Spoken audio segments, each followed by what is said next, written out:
Good evening, good afternoon, everyone, or good morning, wherever you are. This is the current status, and I am Pumala Schmidt, one of the co-hosts, also known as Exchange Goddess.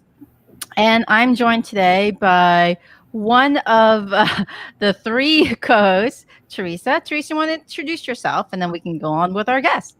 Absolutely. So, hello everyone. I'm Teresa Miller. You can find me on Twitter as at 24 by 7 IT Connect.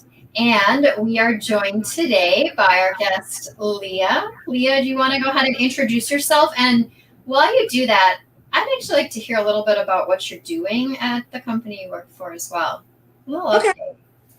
So my name is Leah Schoeb. I work for AMD. I've been working for AMD for, I'd say, about a year and a half now, and it's been a whirlwind. It has been fantastic. The company is going gangbusters. My part in there is I am a what they call a relations manager. So I'm an engineering relations manager, and I work with the ecosystem. So my area is storage and also sensors. And so I work with all of our storage partners in looking at technology between now and 5 years from now, 2025. We're already talking about what does storage look like in our laptops and our desktops and our embedded systems 5 years from now. So that is a big area that I'm looking into. I also work a lot on compatibility, making sure that storage is not the bottleneck, that our processors are running optimally with the best storage in the industry. And so that's another area that I work in. Awesome. We all love storage Yes. because without storage, you have no data. Exactly. So, Leah, I hear that you guys have a new processor. Yeah. What can you tell us? Yeah. So a couple of weeks ago. Give us all the good details. The We good might stuff. add No, we have a new processor and it's called this. No, I want good dirt. Yeah. Well, That doesn't get you fired. Yeah, I was saying, you might have to wait for a couple of more weeks because Leah likes her job, right? Which you were very clear about. Yes. So, but I will tell you that Zen 3, our Ryzen Gen 3 processors have been announced by our CEO, Lisa Su, a couple of weeks ago. And you'll be seeing them start to ship, I think, November 5th. So stay tuned. At the front door. Yeah, there's going to be a lot more detail. Wait, November 5th? That's like 2 weeks. It's 2 weeks to the day. Yeah. So stay tuned. There's going to be a lot more information about it. If you liked the last generation desktop processor that we had come out, this one is especially for gamers. This one is really going to float your boat. I'm pretty excited about it, and I wish I could talk in more detail about it. But look for the 5000 series Ryzen processors coming out soon. Maybe I should have held off on buying processor this summer. Well, you bought a fantastic processor. You really did. I mean, you can't go wrong with what you purchased. So what did you get? What did you get, Pumala? What was your little summer project? I had the box here. Did you get I built my streaming PC. Okay. Did you get a 3900 or a 3950? I can't remember. You know what? I think it was just 3900. Okay. I don't think I went to 3950. Okay. Because I had, you know what? I believe it was a 3900. I wanted the 3950, but because of supply chain issues, I had to. I had to, be selective, or it was selective for me on what I ended up choosing. But it is a great streaming PC / Fortnite / Minecraft system. Yes, it is. I mean, you still got a fantastic system. It's badass. There's a friend of mine. Mike Wilson. Yes, Mike is awesome. Yeah. So I helped him build a little 3400 a few months ago as a little gaming system for his son, and his son can't get off of it. And I got a chance to see him game on it. It probably flies. That had a lot of power. Just the 3400 blew me away.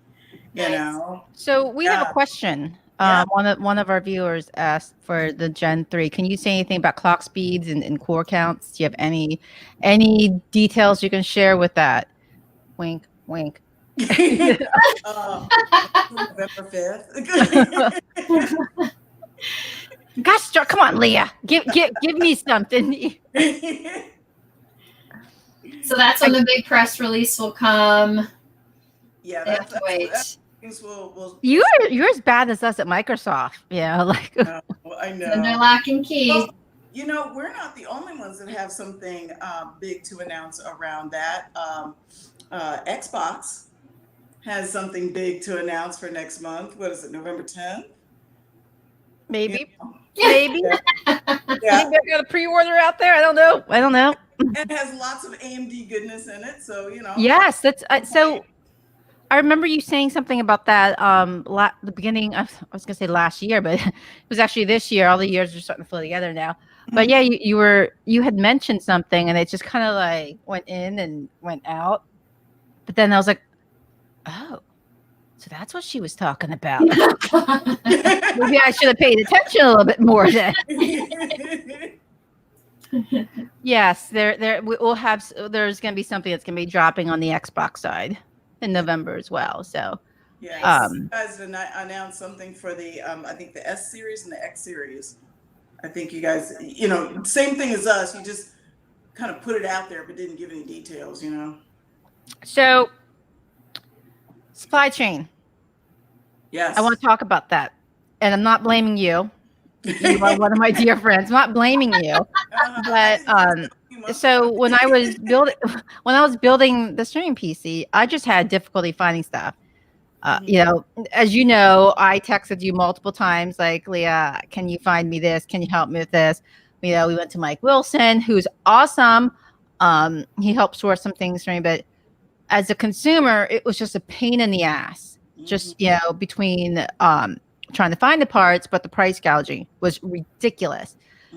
How did you guys handle it as the manufacturer? You know, like you guys like own this stuff, and to be able to, you know, I'm sure you heard complaints that you can't get this stuff, but then understand that you probably couldn't manufacture it either. So how are you guys, like, how did you guys feel? I mean, like, what were the emotions inside AMD?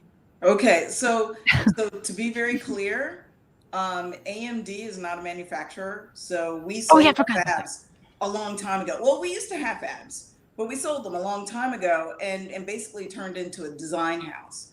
So the same. You guys use companies like TE Connectivity and stuff like that. All kinds to do, yeah. And what it does is it helps us stay on the edge. You know, that's what helped us get to 7 nanometers so fast. Keeps the focus on the design. Focus on the design, and then let the manufacturers focus on the next gen technology to manufacture those designs. Yes, I actually know someone that's on that side, and the supply chain was hit because they couldn't, their factories couldn't work in China, right? They were shut down. And now this brings a whole nother conversation. So you guys are designing, you go direct to the manufacturer, just like Facebook, just like Google.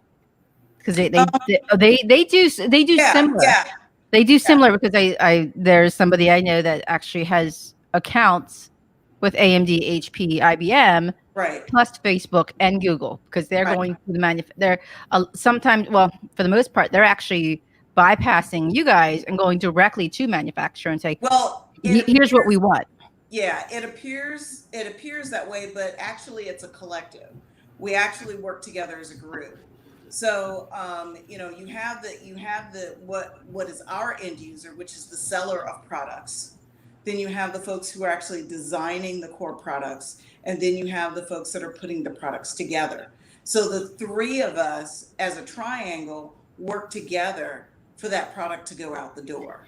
So the collective. So yeah, and so our supply chain is actually somewhat different than theirs.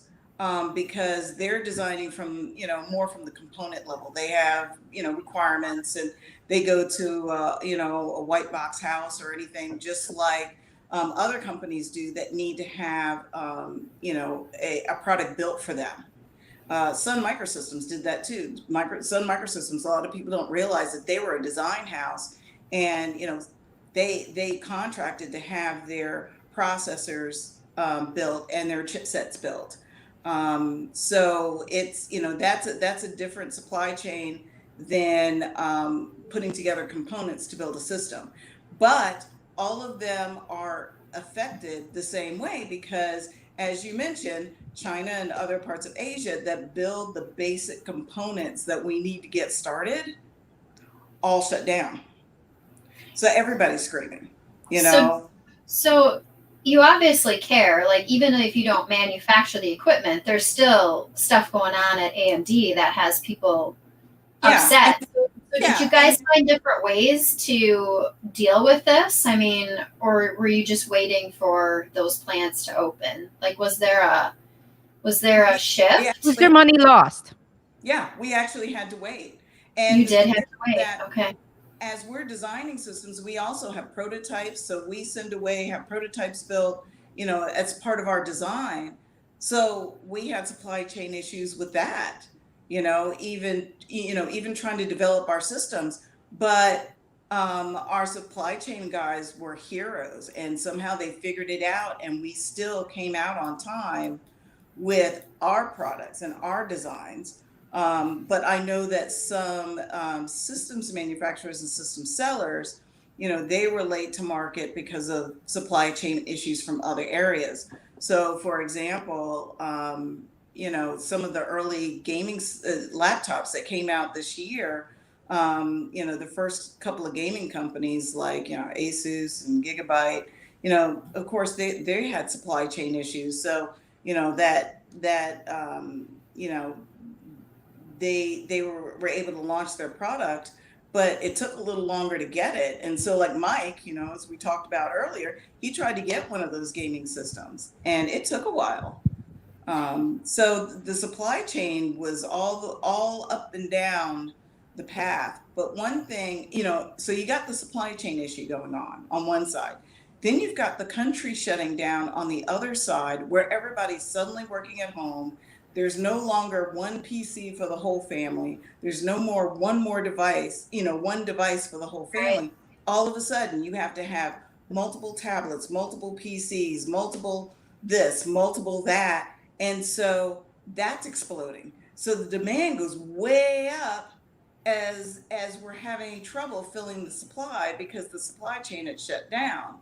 Well, one thing that was really nice was, China got their COVID situation under control, early enough so that as they're coming back to the factory and they're coming on board, we're shutting down. So there was a little time in there that was a hiccup, and that's actually when you tried to buy your product. But after that, things smoothed out and things got a lot better. Good.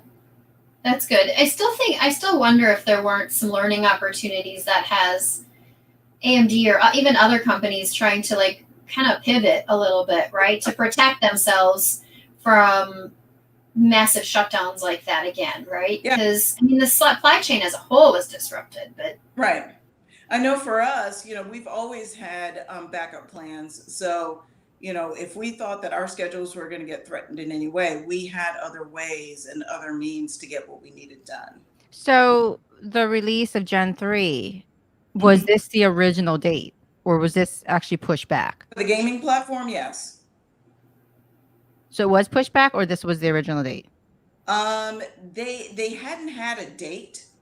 It's kind of interesting because, we don't know how things are going to go in design, because you have to realize that each processor has over 3 billion parts to it. So, and they all have to work together. So, instead of, when you design at that level, instead of picking a date, you kind of pick a time range. So we knew we were going to release it this year. So we met our goal of releasing it this year. I like that better than saying we need to release it by September 12th, right? Like Yeah. this is our date. Because I think that sets you up for failure because then now you're under pressure to say, okay, I got to be done by September 12th rather than Q3, Q4. And then you miss quality sometimes when that happens also. Right. You That's know, a and good certain features Oh, get lost by look the at way. software. Need Yeah. I say more? I know.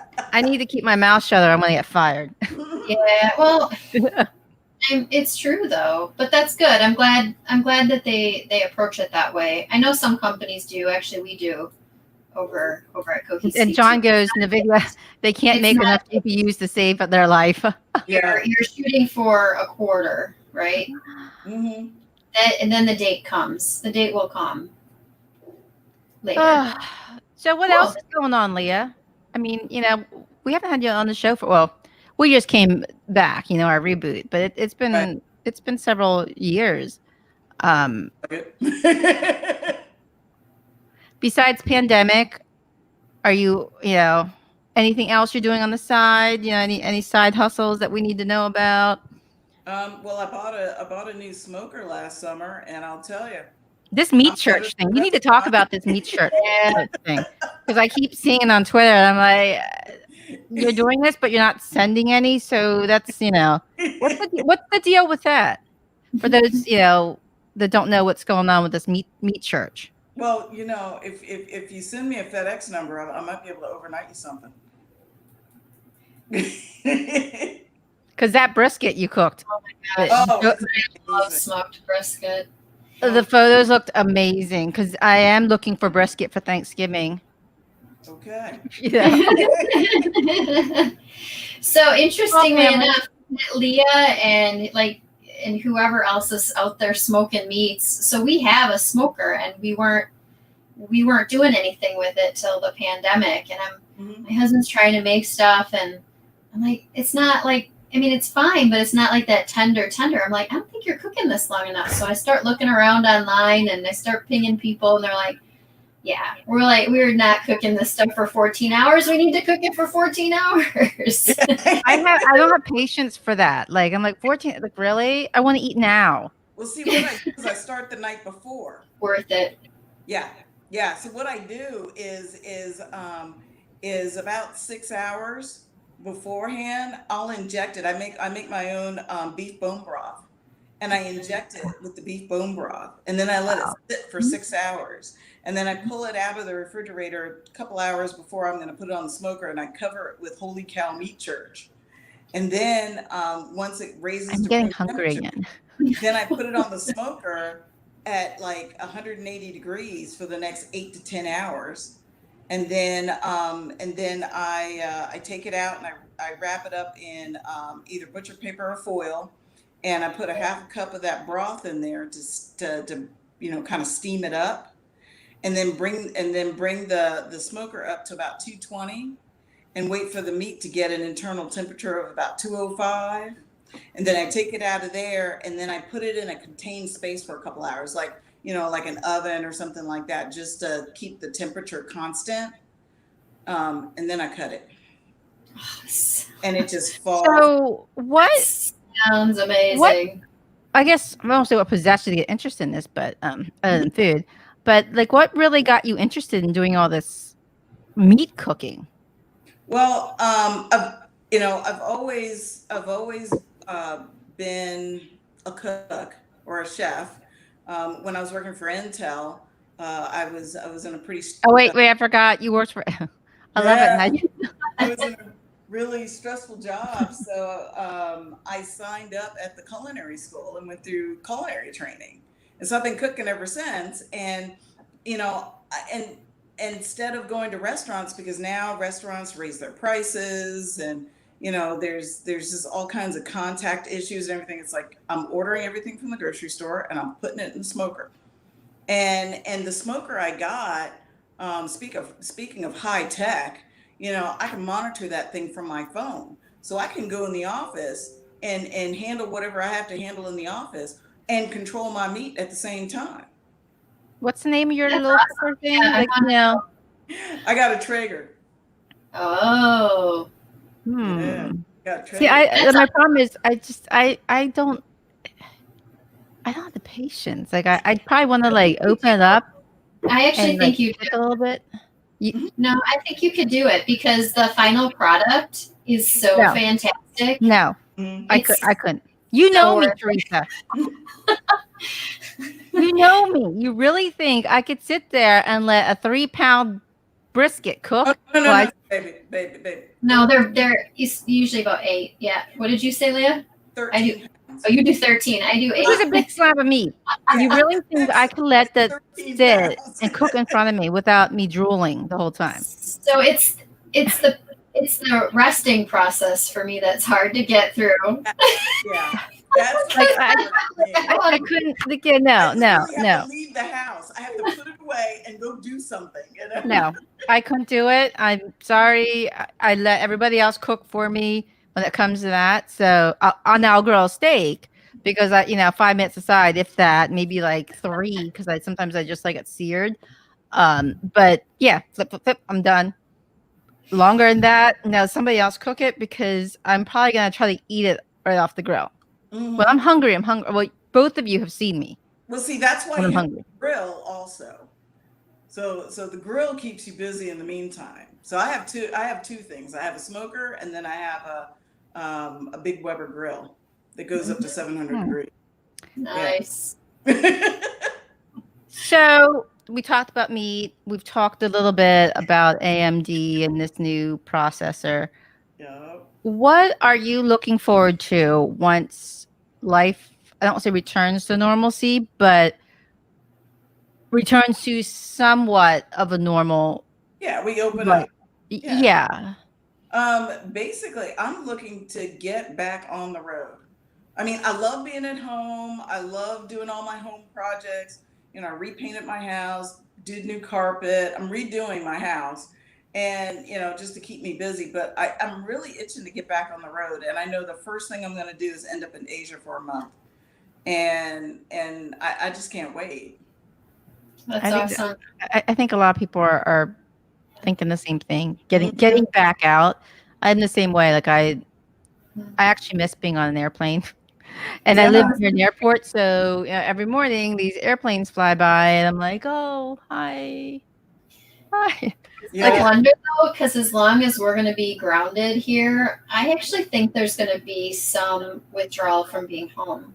I think once we can finally travel, as much as we miss it, I think we're going to have the opposite feeling. I agree with you. Yeah, I think there's gonna be a little bit of both. Yeah, I'm a little. Well, I posted this morning or this afternoon. My neighbor, their daughter, she's 4 years old. Like she is just like, get me out of town. Like Yeah. because she hasn't gone anywhere. I mean, poor girl. Yeah. She did start back up in preschool in the beginning of August, but there was an outbreak, and pretty much her parents just took her out because it was just, it was too much. So she's pretty much just stayed home now, and she hasn't seen anybody. I mean, I think her cousins come like once a week for a couple hours.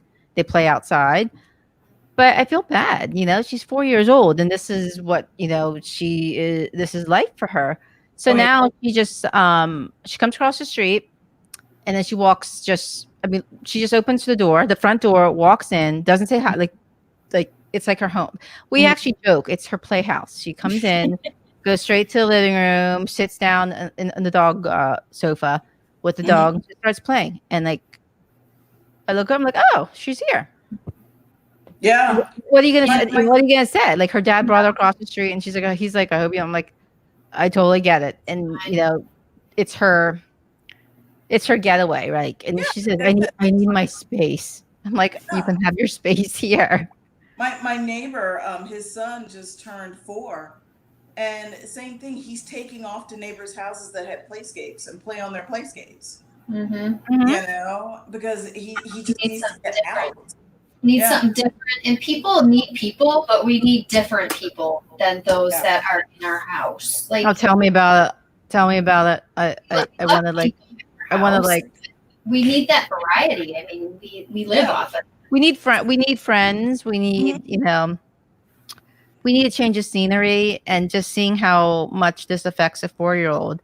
Yeah. I'm just like I told you, come over whenever you want to. you know, Yes. this it's like her tree house. She just comes over and she does whatever, and then they have to drag her home. Then literally, they have to drag her home because she's like, I don't want to go home. There's a friend of mine. He lives on his sailboat, about I don't know, half a mile from me. So I go sailing with him. When the weather's nice. So that's another thing that I've been doing. I've been doing a lot of sailing on Lake Travis. Oh, that sounds amazing. Yeah, Well, I I'm feel just like I'm on a mini vacation, so it's kind of like a staycation. I've been doing all kinds of, great fun things, and I've got trusted friends that I can hang out with, and you just do what you got to do. Mm-hmm. Yeah. Well, I'm looking at our time, and we're just about at time because we like to keep it, short and condensed for our listeners and our viewers because everyone has ADHD. So, We all have too much screen time. yeah, and this was such a great conversation. We touched on AMD, we touched on supply chain, and we even touched on meat church, Yes. and food. So this was so fun, and thank you so much, Leah, for joining us. Thank you. Chat. Yes. Any last thoughts, Leah? Everybody just stay calm, be safe. We're going to get through all of this. New exciting products are coming out of AMD to keep you going and keep you moving and keep you gaming. Nice. Yeah. Keep making those processors. Yeah. That's everybody needs them during the pandemic. Everybody needs a PC. Awesome. Thank you again, everybody, for watching. Thank you, Leah and Teresa. And I forgot to say, Holly has a timeout day today. She's taking a personal day. That's why Holly's not with us today. Great. So shout out to Holly. We love you. We will see you next time, Holly. Yep, she will be here. Yes. Thank you, Leah. And thank you, everybody. Have a great evening, morning, afternoon. Bye. See you later. Bye.